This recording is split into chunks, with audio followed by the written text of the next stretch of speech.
یہ سنیے مسلمانوں، مگر انسان عجیب مخلوق ہے کہ جب اس کا پروردگار اس کو آزماتا ہے کہ اسے عزت دیتا اور نعمت بخشتا ہے تو کہتا ہے کہ میرے پروردگار نے مجھے عزت بخشی، اور جب دوسری طرح آزماتا ہے کہ اس پر روزی تنگ کر دیتا ہے تو کہتا ہے کہ میرے پروردگار نے مجھے ذلیل کیا۔ یوں نہیں، بلکہ تم لوگ یتیم کی خاطر نہیں کرتے اور نہ مسکین کو کھانا کھلانے کی ترغیب دیتے ہو، اور میراث کے مال کو سمیٹ کر کھا جاتے ہو اور مال کو بہت ہی عزیز رکھتے ہو۔ یوں نہیں، جب زمین کوٹ کوٹ کر برابر کر دی جائے گی اور تمہارا پروردگار جلوہ فرما ہوگا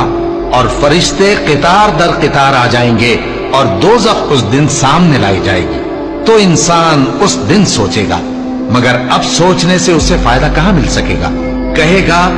کاش میں نے اپنی اس زندگی کے لیے کچھ آگے بھیجا ہوتا، تو اس دن نہ کوئی اللہ کے عذاب کی طرح